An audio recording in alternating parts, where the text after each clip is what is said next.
사랑합니다. 우리 옆에 계신 분과 우리 가벼운 눈인사와 목례로 한번 인사할까요? 사랑합니다.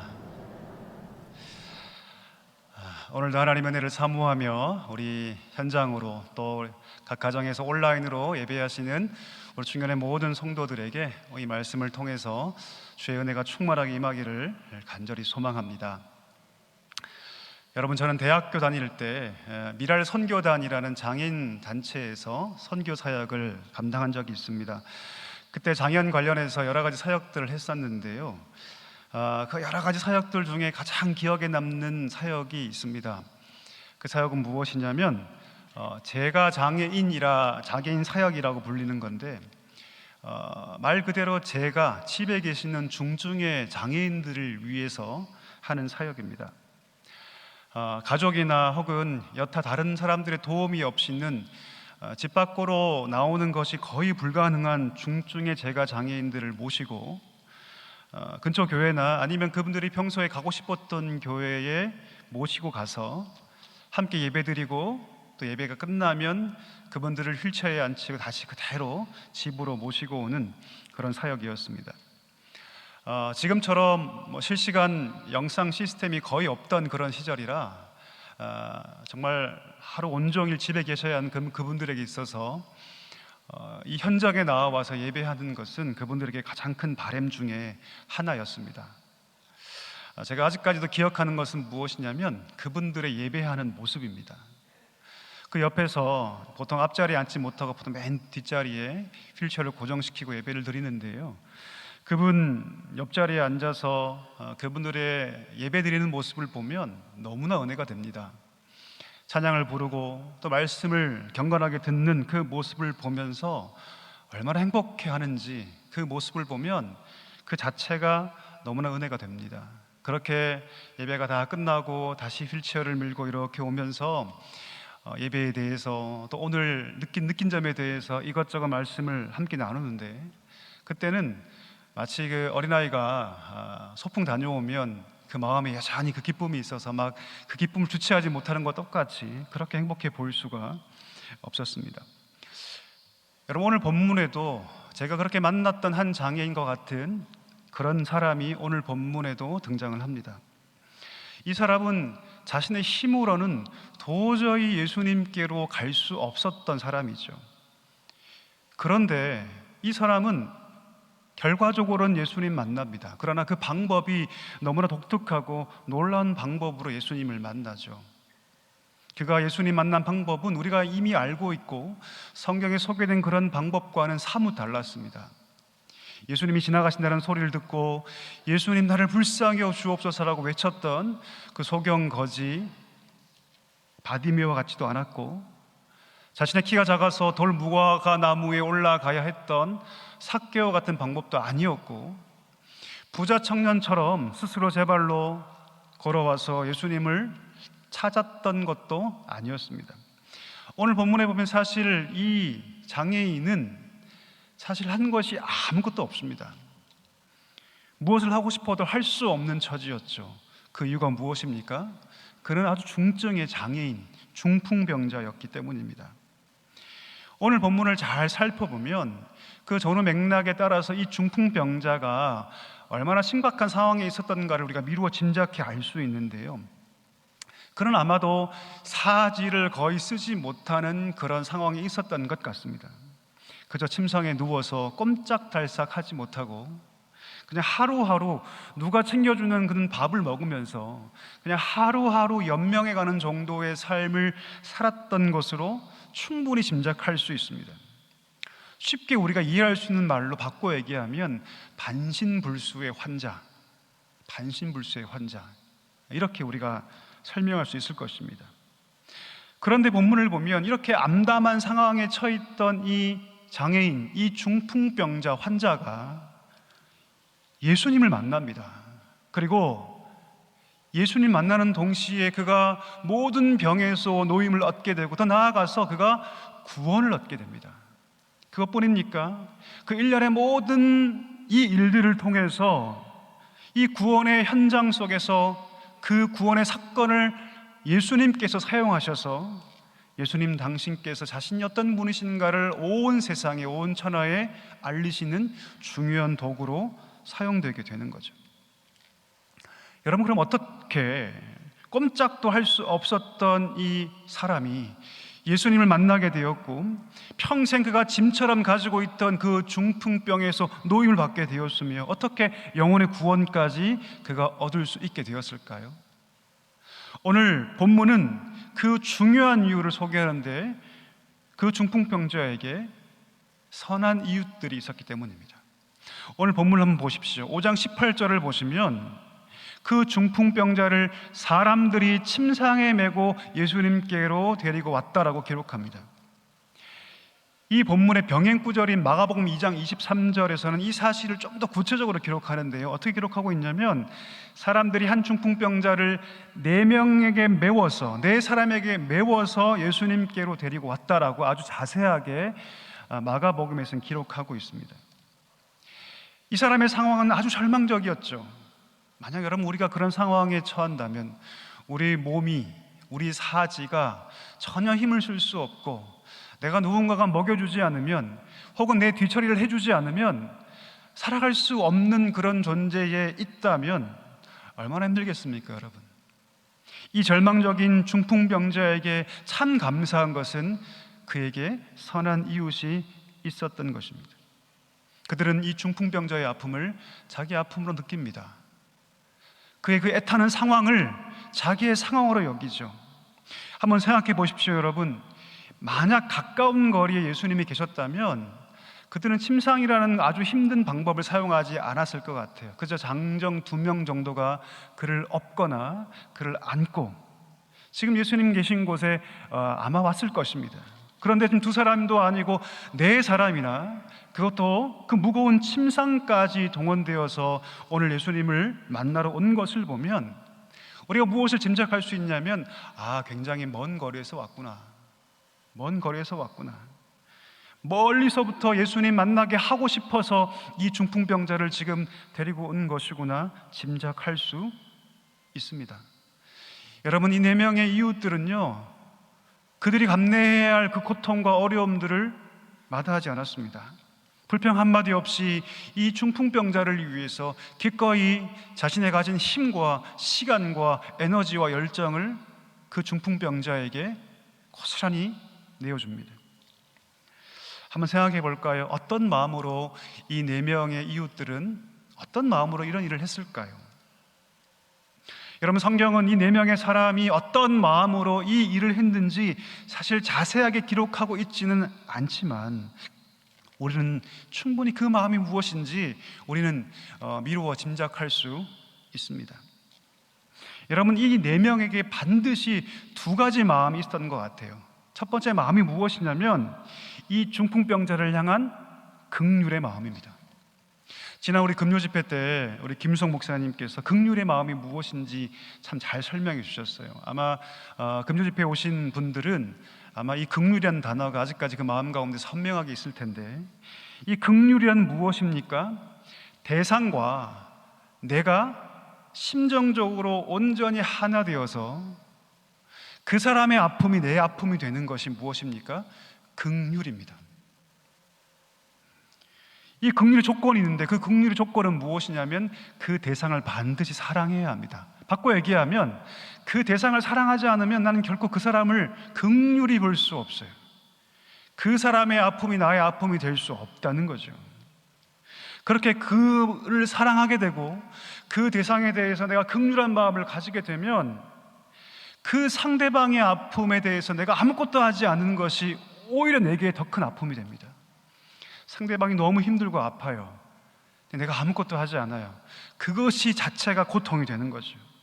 오늘 이 4명의 이웃은 이 한 중풍병자를 향해서 바로 이 긍휼의 마음을 그런 가지고 있었던 것입니다. 이게 첫 번째 마음입니다.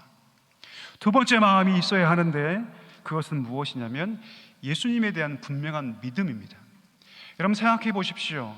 우리의 경험상, 우리의 지식상 어떠한 의료적인 행위와 어떠한 금전적인 투자를 한다 할지라도 이 중풍병자를 온전하게 회복시킬 수 있을까요? 없을까요? 거의 불가능하죠. 그렇죠? 아마 사람의 판단으로는 이 중풍병자에게 소망을 두는 것은 결코 쉬운 것은 아니었을 것입니다. 그런데 이 네 명에게는 어떤 마음이 있었냐면, 설령 그렇다 하더라도, 수백 수천 명의 사람들이 불가능하다 할지라도 이 사람이 예수님 앞에만 가면 뭐 할 수 있다? 고침받을 수 있다. 이 믿음이 여러분 없이는 결코 이들이 이런 수고를 할 수가 없습니다. 불가능하죠. 이 믿음이 그 선한 이웃이었던 이 네 명의 이웃들의 마음 가운데 있었던 것입니다. 아마도 이 네 명의 이웃들은 저기 멀리서 예수님께서 수많은 병자를 고치시고 그들을 구원하셨다는 얘기를 그는 들었을 것입니다. 그리고 바로 그때 자기 어두운 방에서 꼼짝달싹 못하는 그의 이웃 한 명, 그 중풍병자를 그는 떠올렸을 것입니다. 어떻게 보면 가장 불쌍한 사람, 그 자신이나 그 부모의 죄 때문이라고 사람들이 손가락질하는 그 사람, 그 불쌍한 사람을 그들은 떠올렸을 것입니다. 모든 약을 다 동원해도, 모든 치료법을 다 동원해도 고칠 수 없는 그 친구, 그러나 예수님을 만나면 저 소망 없어 보이는 저 친구도 그가 구원받을 수 있다, 그 병에서 놓침받을 수 있다라고 그들은 그 마음 가운데 믿었던 것입니다. 어쩌면 예수님은 그 네 명에게 있어서, 혹은 그들이 마음껏 품고 있는 그 중풍병자에게 있어서 마지막 희망이었을지도 모릅니다. 그래서 그들은 그 먼 길을 마다하지 않고 자신의 힘으로 그 어깨에 침상을 매는 그 수고와 아픔을 마다하지 않고 오늘 예수님께 찾아온 것이었습니다. 우리 사랑하는 충현의 우리 성도 여러분, 누군가 예수 그리스도를 만날 때, 그래서 그 안에 참 생명을 느낄 때, 생명을 경험할 때는요, 그의 곁에 반드시 이 두 마음을 가진 분들이 계셔요. 그렇게 인도되어진 그 당사자는 모를 수 있습니다.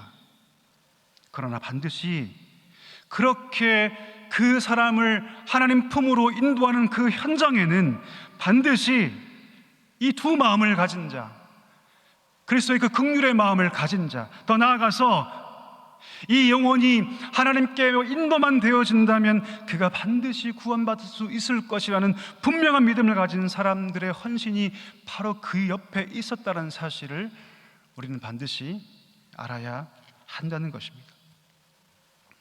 우여곡절 끝에 먼 거리, 먼 시간, 힘든 시간을 다 지불하고 예수님 계신 곳에 드디어 도착을 했습니다. 그런데 지금 여러분 상황이 어떻습니까? 도저히 예수님 계신 곳까지 갈 수가 없었어요. 왜 그렇습니까?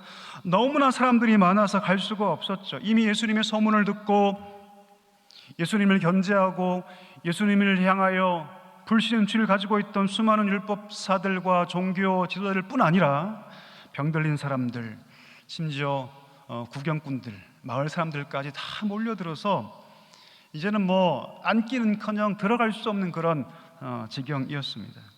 도저히 그들이 가지고 왔던 그 꽤 큰 크기를 갖고 있던 침상을 가지고는 예수님 계신 곳으로 돌아갈 수 없는 그런 상황이었습니다.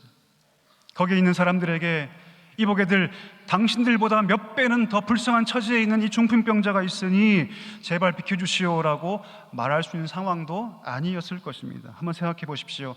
얼마나 간절한 마음을 가지고 예수님께 찾아온 사람들이 많았을 것입니까? 그들 나름대로 다 사정이 있었을 텐데 그들에게 어떻게 그런 마음을 가지고 비켜달라고 얘기할 수 있었을까요? 아마 어려웠을 것입니다. 만약 여러분들이 이런 상황에 있었다면 어떻게 하실 것 같으세요? 저라면 이랬을 것 같아요. 여보게 친구, 오늘은 날이 아닌 것 같네. 이 많은 사람들을 뚫고 가기란 불가능하니 예수님이 다른 곳에 가셨을 때 그때 다시 기회를 봐서 다시 오는 게 어떻겠나. 아마 저는 그렇게 얘기했을 것 같습니다. 그런데 오늘 본문을 보니까 이 네 명의 친구는 어떻게 합니까? 포기하지 않습니다. 아니, 어쩌면 여러분 포기할 수 없었을지도 모르겠습니다. 바로 지금이야말로 이 중풍병자를 예수님께 데려갈 수 있는 유일한 기회라고 그들은 여겼을지도 모르겠습니다. 그 중풍병자의 일생이 걸렸다라고 그들은 생각했을지 모르겠습니다. 그러니 그들은 발걸음을 돌릴 수 없었던 것이죠. 이런 상황에서 여러분 무엇을 할 수 있습니까? 한 명 한 명 사람들 다 끄집어내서 그냥 다 뒤로 하고 예수님 안으로 갈 수 있을까요? 그런 상황은 불가능합니다. 결국 그들은 누구도 상상하지 못한 방법을 고안해내는데 그 방법이 무엇입니까? 지붕에 올라가서 기와를 다 벗겨냅니다. 그리고 그 지붕을 뜯기 시작하죠. 뜯어내기 시작하죠. 그리고 침상이 내려갈 정도의 큰 구멍을 내고 예수님 앞으로 그 침상채로 달아내립니다.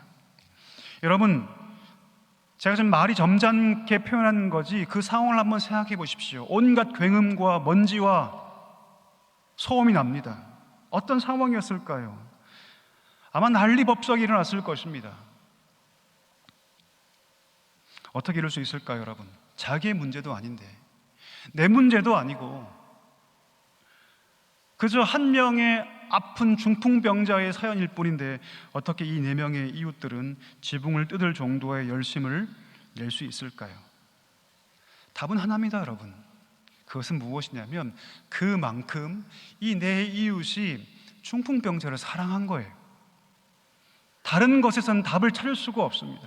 그만큼 사랑한 것이고 그만큼 예수 그리스도께서 반드시 이 중풍병자를 만나시고 그게 말씀하시면 분명히 이 자는 고침 받을 수 있다는 믿음 때문이었습니다. 여러분, 누군가를 진심으로 사랑하면 어떤 일이 벌어집니까? 놀라운 능력이 나타납니다.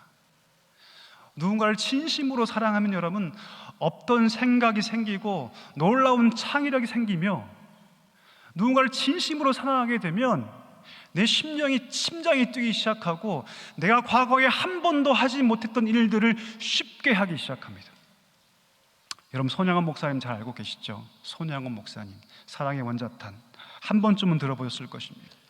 1948년 10월 19일 날 여수 순천 반란 사건에서 억울하게 그의 큰아들과 둘째 아들 동인과 동신이 억울하게 모함을 받아서 죽임을 당합니다. 참 안타까운 일이었죠.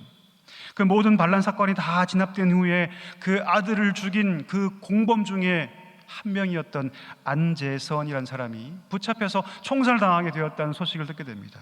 그리고 그 소식을 듣자마자 손영환 목사님이 한 걸음에 달려갑니다. 그리고 그 담당자에게 이렇게 얘기하죠. 뭐라고 얘기합니까? 나의 죽은 아들들은 결코 자기들 때문에 이 사람이 죽는 것을 기뻐하지 않을 것입니다. 만약 이 사람이 죽는다면 내 아들 동인과 동신의 죽음을 헛되게 하는 것입니다. 그러니 내가 아버지로서 간청하니 이 사람 풀어주십시오. 결국 풀려나죠. 수차례의 간증을 통해서 말을 통해서 풀려나게 됩니다. 그리고 그 풀려난 그 안재선이라는 사람을 자기의 양 아들로 삼습니다. 그리고 그의 이름을 안재선에서 손양원 목사님의 성을 따서 손재선으로 그 이름을 바꿔주죠. 나중에 그렇게 안재선은 나중에 고려 고등 성경학교에 입학하게 됩니다.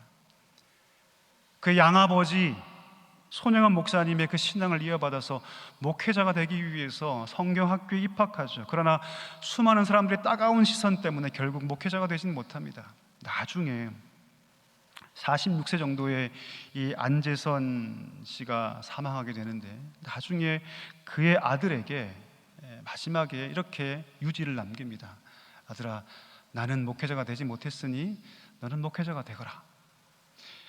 그래서 여러분, 그의 손자인 안경선 결국 목사님이 되시죠. 그렇죠?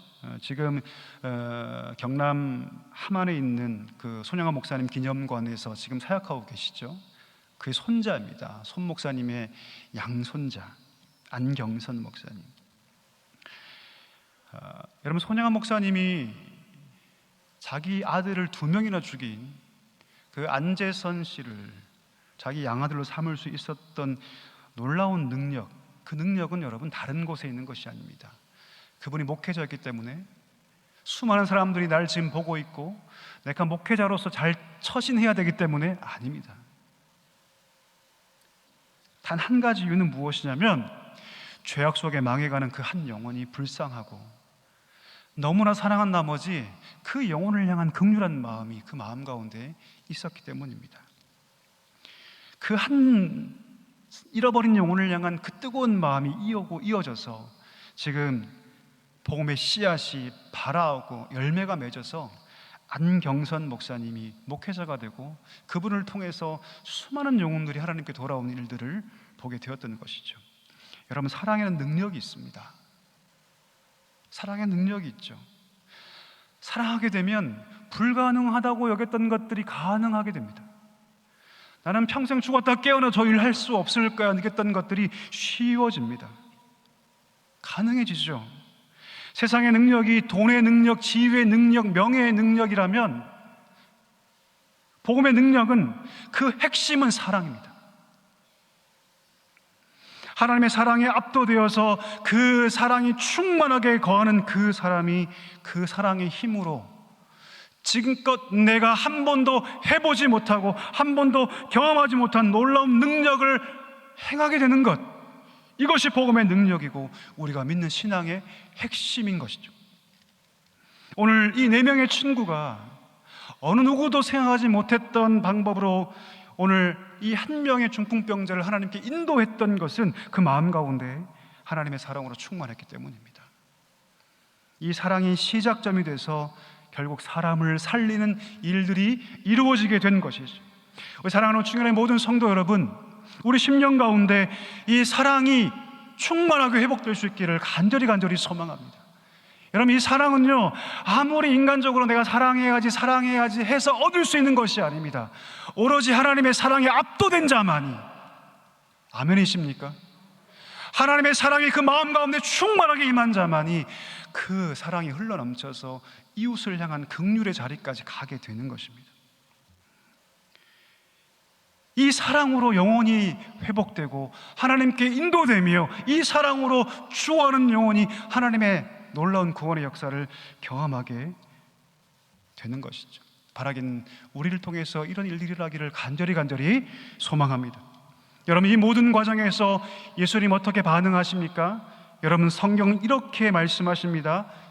예수께서 그들의 무엇을 보셨다? 오늘 설교의 제목인데요, 무엇을 보셨다? 믿음을 보셨다. 여러분, 생각해 보십시오. 아마도 예수님 주위에 있던 수많은 사람들은 지금 벌어지는 모든 상황 속에 굉장히 불쾌했을 것 같아요. 난리가 나고 있는 상황이지 않습니까? 온갖 먼지가 집안에 가득하고 온갖 소음이 가득하고,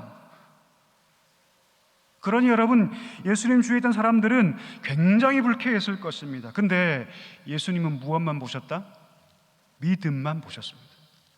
여러분, 예수님께서 얼마나 우리의 믿음에 집중하시는지 다시 한번 여러분, 우리는 기억해야 합니다. 많은 사람들이 예배 현장에 있지만 하나님께서 누구를 주목하십니까? 믿음으로 예배하는 사람들을 주목하십니다. 아멘이십니까? 예. 우리는 어쩔 수 없이 보이는 것으로 판단하고, 우리는 어쩔 수 없는 가신 것으로 판단하지만, 그러나 우리 예수님께서는 믿음을 보십니다. 믿음을 보셔요. 결국 그 친구들의 사랑과 헌신으로 영원히 구원받지 못할 것 같았던 그 절망 속에 있던 그 중풍병자가 많은 사람들이 보는 앞에서 당당하게 그가 가진 것들을 다 챙기고 침상을 들고 넘쳐나는 기쁨 가운데 하나님께 영광을 돌리며 돌아가는 일들이 바로 이러한 현장에서 일어나게 되는 것입니다. 그뿐만이 아니죠. 여러분, 24절 한번 보십시오. 24절에 보면 중풍병자를 향해 병고침뿐 아니라 예수님께서 무엇을 선언하십니까? 죄 사함을 일부러 선언하세요. 일부러. 그리고 일부러 죄 사함을 선언하심으로 뭘 드러내십니까? 예수님 당신께서 이 땅에 오신 하나님이심을 온 세상에 알게 해주셨던 것이죠. 24절이죠. 인자가 땅에서 죄를 사하는 권세가 있는 줄을 너희로 알게 하리라. 단지 그 사람이 고침받고 구원받는 그 일뿐 아니라 그 사람을 통해서 온 세상에 이 말씀을 대하는 오늘 우리까지도 예수 그리스도께서 이 땅에 오신 하나님이신 것을 온 세상에 알리셨던 것입니다. 우리 사랑하는 성도 여러분, 이 말씀을 우리 현장으로, 오늘 살고 있는 우리 삶의 현장으로 한번 가져와 볼까요? 한번 질문해 보겠습니다. 그렇다면 예수 그리스도가 필요했던 이 중풍병자, 우리의 삶에서 누구입니까? 이 질문을 반드시 해야 합니다. 첫 번째, 장애인들입니다. 지난주가 장애인 주일이었는데, 예, 맞습니다, 여러분. 첫 번째, 장애인들입니다. 지금 현재에도 오늘 성경에서 보여주고 있는 중풍병자와 같이 오늘 현재에도 그들의 상황은 크게 바뀌지 않았습니다. 그러니 오늘 이 중풍병자를 통해서 그와 그를 보고 있던 모든 자들이 하나님의 영광을 경험했듯이 수많은 장애인들이 교회로 와야 합니다. 그리고 교회는 그 장애인들이 교회에 나올 수 있도록 문턱을 낮추고 그들을 돕는 일에 최선을 다해야 합니다. 그럴 때 교회는 그들에게 나타나시고 역사하신 하나님의 영광을 보며 기뻐할 수 있기 때문입니다. 두 번째, 누가 중풍병자입니까? 영적인 불치병을 가진 자들이 중풍병자입니다. 영원한 절망 속에서 죄로 말미암아 죽어가는 자들, 하나님 알지 못해서 영원한 멸망을 향해서, 불구덩이를 향해서 오늘도 걸어가고 있는 바로 그들이 중풍병자입니다. 여러분의 가정에는 그런 사람들이 있지 않습니까? 여러분들의 이웃 가운데는 그런 사람들이 있지 않습니까? 날마다 만난 여러분의 직장의 동료들 가운데는 그런 사람이 있지 않습니까? 겉으로는 굉장히 멀쩡해 보이죠. 아무 문제가 없습니다. 그러나 영적으로 바라보면 하나님을 알지 못하고 죄악 가운데 먹고 마시기에 그에게는 소망이 없습니다. 오늘도 영원한 절망의, 멸망의 심판의 문으로 걸어가고 있는 것이죠. 그러니 여러분, 그들을 다시 볼 수 있어야 합니다. 그들을 다시 볼 수 있어야 합니다. 자, 그러면 여러분, 중풍병자를 데리고 온 내 이웃은 지금 우리의 인생에 누구와 비교될 수 있습니까? 바로 우리입니다. 예, 여러분, 이 말씀을 듣고 있는 우리입니다. 아무 희망도 없는, 절망가 없는 그들에게 그리스도의 생명을 거울이 돼서 비춰줄 수 있는 자들이 바로 우리인 것입니다. 가장 큰 사랑이 무엇입니까? 가장 큰 사랑은 그에게 생명을 주는 사랑입니다.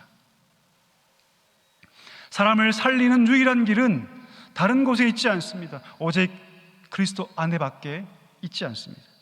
바꿔 얘기하면 그분을 예수님께로 인도하는 것이죠.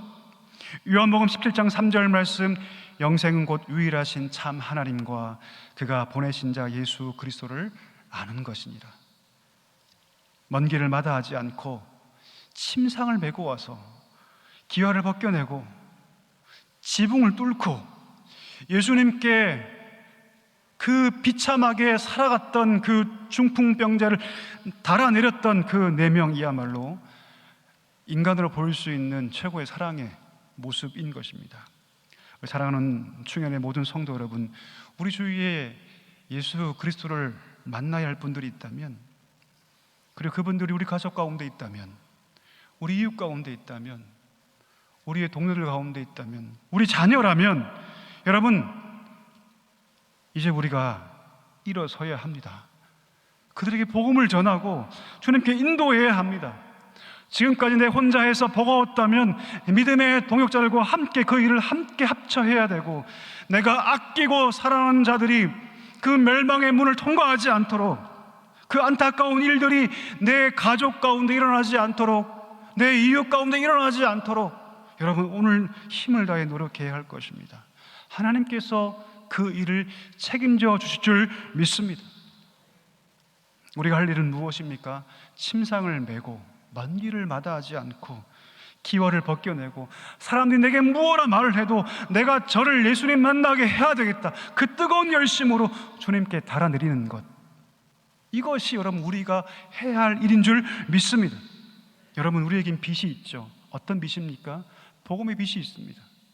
여기 계신 어느 누구도 한 명도 예외 없이 누군가의 수고와 누군가의 헌신, 심지어 모태신앙이라 할지라도 그 어머니의 기도와 열심을 통해서 이곳까지 나온 것 아니겠습니까? 그러니 우리는 빚을 지고 있습니다.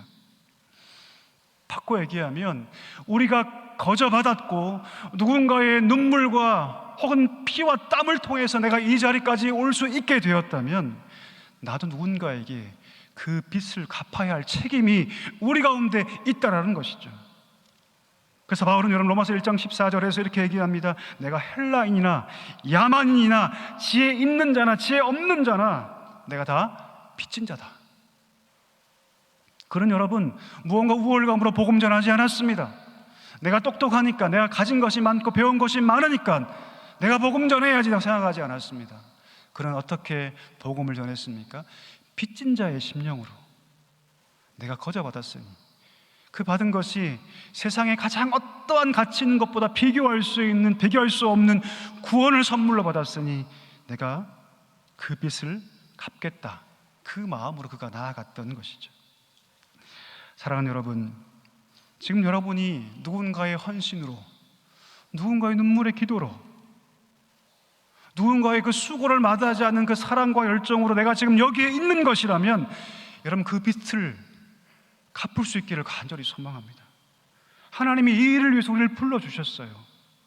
하나님이 여러분들을 그 일을 위해서 불러주셨다고요. 처음에 우리 사회자 목사님께서 순전도 행사에 대해서 말씀하셨죠. 여러분, 하나님께서 이 빚을 갚을 수 있는 기회를 적어도 1년에 한 번 크게 주십니다. 그럼 여러분 주위에 영적인 중풍병자, 영적인 불치병을 가진 자들이 보이시거든 여러분 마음에 품으실 수 있기를 간절히 소망합니다. 내가 다 떠나서 1년에 한 명이라도 하나님께 인도해야겠다. 구원하심이 주께 있으니 내가 할 수 있는 것은 저를 위해서 침상을 메고 먼 길을 마다하지 않고 누가 내게 뭐라고 해도 내가 그 지붕을 다 벗기고 기어를 다 벗기고 내가 하나님께 그를 달아내리겠다. 내가 적어도 한 명은 그 마음을 품는 자들에게 하나님께서 함께 하십니다. 최근에 얼마나 하나님의 임재를 경험하십니까? 최근에 얼마나 하나님의 역사를 경험하고 있습니까? 여러분, 어느 현장에서 하나님의 임재와 능력이 가장 강력하게 드러날까요? 마태복음 28장 20절에 근거해서 복음이 선포되고 누군가 오늘 이 4명의 친구와 같이 한 영을 품고 오늘도 수고하는 그 복음의 현장에 그 어느 때보다, 그 어느 현장보다 하나님의 임재하심이 강하게 경험됩니다. 우리 신앙이 여러분 죽어 있다면, 우리 신앙이 매너리즘에 빠져 있다면 이유는 다른 것이 아닙니다. 신앙이 오로지 나를 향해 있기 때문이죠. 하나님은 가라, 땅끝까지라도 가라 말씀하시는데 여전히 나의 신앙이 나를 향해서 있기 때문이죠. 오늘 하나님 말씀하십니다. 그래, 내가 구원하심이 내게 있으니 너희가 할 것을 해라. 한 영혼을 품고 먼 길을 마다하지 않고 침상을 매는 수고를 힘들어하지 않으며 지붕이 막혀 있다면 그 지붕을 뚫어서라도 내게 데려와라. 그러면 내가 구원의 역사를 보게 해주겠다. 하나님 오늘 말씀하고 계시는 것입니다. 바라기는 말씀을 정리하기를 원합니다. 사랑하는 충현의 모든 성도 여러분, 그 어머니가 그 마음 가운데 그 태중의 아이를 품듯이 잃어버린 영혼, 죽어가는 영혼을 품을 수 있기를 주의 이름으로 간절히 축복합니다. 내가 한 명이라도, 1년에 한 명이라도 내가 그 영혼을 품고 오늘 이 4명의 친구와 같이 그리스도를 만나게 하겠다. 거룩한 열심으로 여러분 인생을 다시 한번 디자인할 수 있기를 간절히 소망합니다. 지금껏 내가 나를 위해서만 살아왔고 모든 신앙의 모든 것들이 나를 위해서만 존재했다면 이제는 잃어버릴 영혼을 향해서 삶의 방향을 바꾸고 오늘 4명의 친구와 같이 그렇게 살아갈 수 있는 은혜가 있기를 간절히 소망합니다. 오늘 말씀 보십시오. 그렇게 그 중풍병자가 하나님께 영광을 돌리고 그 모든 현장을 목도했던 모든 사람들이 두려워하며 하나님께 영광을 돌립니다. 그리고 그 일들을 통해서 온 세상에 예수 그리스도께서 하나님이심이 명백하게 증거됩니다. 여러분, 이 일들이 우리 삶의 현장에 일어나기를 간절히 축복합니다. 여러분을 통해서, 저를 통해서 하나님의 영광이 나타나며 많은 사람들이 내가 지금껏 살면서 단 한 번도 본 적이 없었다, 기이한 일을 보았다, 놀라운 일을 보았다 고백할 수 있는 놀라운 역사가 우리 모든 충현의 성도들을 통해서 일어날 수 있기를 주님의 이름으로 간절히 축원합니다. 우리 함께 기도하시겠습니다. 은혜가 풍성하신 하나님, 죄로 말미암아 절망 가운데 있는 죽어가는 영혼들이 우리의 이웃 가운데, 우리의 가정 가운데 있사오니 하나님, 우리가 그들에게 선한 이웃이 되게 하여 주시고 그리스도의 마음으로 품고 힘있게 복음을 전하는 중년의 모든 성도들 되게 하여 주시옵소서. 예수님의 이름으로 감사하며 기도하옵나이다. 아멘.